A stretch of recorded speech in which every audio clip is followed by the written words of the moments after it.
Good morning students, I hope you are all fine. Today we will discuss animal systematics. तो students animal systematics topic पढ़ने से पहले हम दो definitions देखेंगे टेक्सोनोमी और सिस्टमैटिक्स की। टेक्सोनोमी और सिस्टमैटिक्स। टेक्सोनोमी क्या होती है students? Classification of organism. Classification of organism या एनिमल या प्लांट या प्रोटिस्ट कुछ भी हो सकती है जिसमें ऑर्गेनिज्म की क्लासिफिकेशन की जाती है। ग्रुप बंदी भी आप इसको कह सकते हैं और जमात बंदी भी इसको कह सकते हैं। जबकि सिस्टमैटिक्स में स्टूडेंट्स ग्रुपिंग क्लासिफिकेशन के साथ साथ आपने एवोल्यूशनरी हिस्ट्री को भी स्टडी करना होता है। तो स्टूडेंट्स एनिमल सिस्टमैटिक्स के दो एम्स हैं कि एनिमल्स को ग्रुप में किया जाए और दूसरा अकॉर्डिंग किस तरतीब से किया जाए एवोल्यूशनरी रिलेशनशिप की बेस पे। तो स्टूडेंट्स एनिमल सिस्टमैटिक्स में दो टर्म्स यूज़ होती हैं, पहले मोनोफाइलेटिक लाइनेज और पॉलीफाइलेटिक लाइनेज। मोनोफाइलेटिक, मोनो का मतलब एक और पॉली का मतलब ज़्यादा। तो मोनोफाइलेटिक में स्टूडेंट एक बात आपने पक्की याद रख लेनी है, इसमें एक एंसेस्टर होता है, आगे उसकी सारी औलाद होती है। जबकि पॉलीफाइलेटिक में मल्टीपल्स एंसेस्टर्स होते हैं। मोनोफाइलेटिक में एक ही एंसेस्टर होता है, उसके डिसेंडेंट होते हैं। जबकि पॉलीफाइलेटिक में मल्टीपल एवोल्यूशनरी एंसेस्टर्स होते हैं। ठीक है, तो मोनोफाइलेटिक की अगर बात करें तो इसमें ऑल कोऑर्डिनेट्स जिसमें आपके शुरू हो जाता है fish, amphibian, reptile, birds and mammals, तो वो सारे के सारे क्या है मोनोफाइलेटिक लाइनेज में आते हैं। जबकि अगर हम बात करें पॉलीफाइलेटिक, इसमें आपके कौन से आ जाएंगे? प्रोटिस्टा, आर्थ्रोपोडा, इंसेक्ट, सम फिशेज, तो ये पॉलीफाइलेटिक लाइनेज में आ जाएंगे। तो स्टूडेंट एनिमल सिस्टमैटिक्स की आपकी बुक में जो है वो तीन उसने टाइप्स बताई हुई हैं। एक ये मैंने लिखी हुई है एवोल्यूशनरी सिस्टमैटिक्स, एवोल्यूशनरी सिस्टमैटिक्स। दूसरी जो है वो है न्यूमेरिकल टेक्सोनोमी, न्यूमेरिकल टेक्सोनोमी। और थर्ड जो है वो नेक्स्ट लेक्चर में पढ़ेंगे, उसको हम बोलते हैं फाइलोजेनेटिक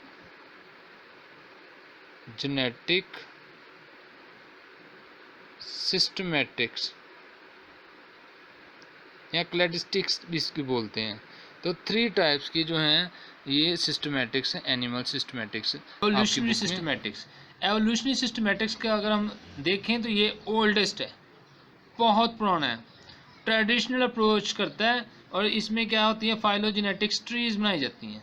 ठीक है, इसमें वो एवोल्यूशनरी सिस्टमैटिक्स में दो चीज़ों पे बिलीव करते हैं, दो चीज़ों पे बिलीव करता है। वो कौन सी दो चीज़ें हैं? वो है, एक है होमोलॉगीज एंड एनालॉगी, जिसे होमोलॉगस आर्गन भी आप कह सकते हैं, एनालॉगस आर्गन्स। ठीक है, होमो मीन क्या होता है? सेम, जबकि एना मीन क्या होता है?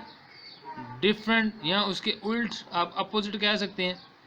ठीक है, तो होमोलॉगिस में क्या होता है स्टूडेंट? देखने में फोर लिम्स ऑफ मैन, इंसान का फोर लिम्स ऑफ बर्ड्स और बर्ड्स का, ये दोनों का जो स्ट्रक्चर है, ये दोनों का जो स्ट्रक्चर है, स्ट्रक्चर क्या होता है? सेम होता है। अगर हम बात करें तो दोनों का स्ट्रक्चर क्या होता है? सेम होता है। जबकि अगर हम देखें कि इंसान का बाजू और फोर लिम्स ऑफ बर्ड और बर्ड्स का जो बाजू है, वो स्ट्रक्चर तो सेम है लेकिन फंक्शन दोनों का डिफरेंट है। फंक्शन क्या है? दोनों का डिफरेंट है। बर्ड्स फोर लिम्स से फ्लाइट करता है, जबकि मैन जो फोर लिम्स से वो चीज़ों को कैच करता है, पकड़ता है। ठीक है, तो ये स्ट्रक्चर सेम है लेकिन क्या है? फंक्शन डिफरेंट है। तो इस तरह ये देखें स्टूडेंट्स, इसको हम बोलेंगे स्ट्रक्चर सिमिलर है। ठीक है, स्ट्रक्चर सिमिलरिटी है लेकिन फंक्शनल क्या है? वो डिफरेंट है। तो स्टूडेंट्स ये देखें, स्ट्रक्चर सेम है, फंक्शन डिफरेंट है, तो इसका डाइवर्जेंट एवोल्यूशन हुई है, एवोल्यूशन हुई है। तो स्टूडेंट्स ये पेपर में बहुत पूछा जाता है सवाल। ठीक है, कि डाइवर्जेंट एवोल्यूशन कैसे होती है? होमोलोगस। ठीक हो गया स्टूडेंट्स। अब हम नेक्स्ट देखें एनालोगस की तरफ। एनालोगस में क्या होता है? विंग्स ऑफ बर्ड्स, इसकी एग्जांपल बर्ड्स के जो विंग्स होते हैं और विंग्स ऑफ इंसेक्ट, ये देखें दोनों का जो आप कह लें विंग्स ऑफ बर्ड और विंग्स ऑफ इंसेक्ट, दोनों ही क्या करते हैं? फ्लाइट करते हैं। दोनों का काम उड़ना है, फ्लाई करना है, फ्लाई करते हैं, फ्लाइंग। ठीक है, यानी कि क्या होगा, फंक्शन दोनों का सेम है, सेम फंक्शन परफॉर्म करते हैं, जबकि इनका स्ट्रक्चर अगर हम देखें तो इनका स्ट्रक्चर क्या है, डिफरेंट है, स्ट्रक्चर दोनों का ही डिफरेंट है, जबकि फंक्शन क्या है, सेम है। फंक्शन उनका एक जैसा है, स्ट्रक्चर मुख्तलिफ है। तो इस तरह स्टूडेंट्स अगर देखें तो इनका जो स्ट्रक्चर एक जैसा है। स्टूडेंट्स अगर हम देखें एनिमल सिस्टमैटिक्स को 3 टाइप्स में डिवाइड किया गया। पहला जो था एवोल्यूशनरी सिस्टमैटिक्स, जो आपको मैंने डिटेल से बताया।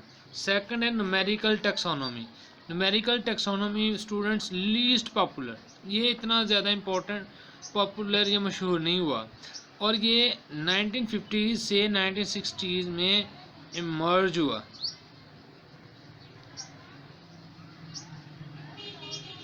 और ये बहुत कम कहले मशहूर हुआ। उसकी वजह क्या थी, ये टोटली डिपेंडेंट थे कंप्यूटर्स टूल्स के ऊपर। कंप्यूटर टूल्स के अंदर डिफरेंट जो टूल्स हैं कंप्यूटर में, ये न्यूमेरिकल टैक्सोनॉमी, नंबर्स इज़ार है न्यूमेरिकल, तो ये कंप्यूटर टूल्स को यूज़ करते थे। और ये दूसरे नंबर पे मैथमेटिक्स के जो मॉडल होते हैं, मैथमेटिक्स में आपको पता है ग्राफ या डिफरेंट जो वे हैं फार्मूलाज, उन मॉडल्स को ये यूज़ करके ये न्यूमेरिकल टैक्सोनॉमी करते थे।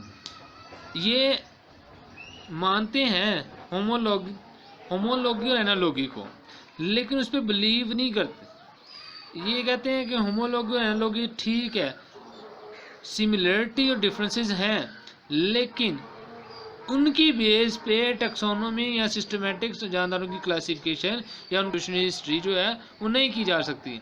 तो ये स्टूडेंट थी न्यूमेरिकल टैक्सोनॉमी, ये आपकी बुक है, लीस्ट पॉपुलर है, तो आपकी बुक में भी इसकी डिटेल नहीं दी हुई।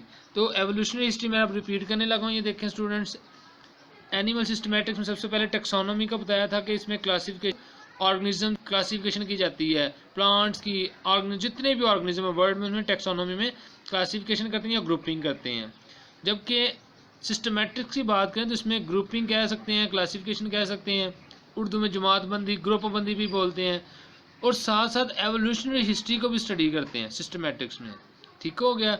और इसमें मोनोफाइलेटिक और पॉलीफाइलेटिक, ये क्या होते हैं, मोनोफाइलेटिक स्टूडेंट्स होते हैं जिनका एंसेस्टर एक होता है और डिसेंडेंट आगे होते हैं, यानी कि जिनका एक ही एंसेस्टर होता है, आगे डिसेंडेंट कितने हैं। जबकि पॉलीफाइलेटिक में क्या होता है कि मोर एंसेस्टर, ठीक है, मोर एंसेस्टर। इसकी एग्जांपल आर्थ्रोपोड्स, इंसेक्ट या सम फिशेज हो सकती हैं। जबकि मोनोफाइलेटिक की ऑल कोर्डेट्स या वर्टिब्रेट। एवोल्यूशनरी सिस्टमैटिक स्टूडेंट्स ये ओल्ड है और इसमें 2 चीज़ों पे बिलीव करते हैं, होमोलॉगी पे और एनालॉगी पे। होमो सेम स्ट्रक्चर, जबकि एनालॉगी में डिफरेंट स्ट्रक्चर होगा। ठीक हो गया। तो ये अच्छे तरीके से आपने इसको डिटेल से देखना है, ये आप इस तरह टेबल में आपको कभी नहीं भूलेगा। ठीक है। तो उसके बाद है न्यूमेरिकल टैक्सोनॉमी, ये 1950 1960s में इमर्ज हुई थी, ये आपने यूज़ पता है, आपको याद रखना है। और ये 2 चीज़ें, इसमें कंप्यूटर टूल्स यूज़ करते हैं और मैथमेटिक्स मॉडल यूज़ करते हैं, मैथ के मॉडल यूज़ करते हैं। ठीक है। तो स्टूडेंट्स ये थी आपकी एनिमल सिस्टमैटिक्स की वीडियो।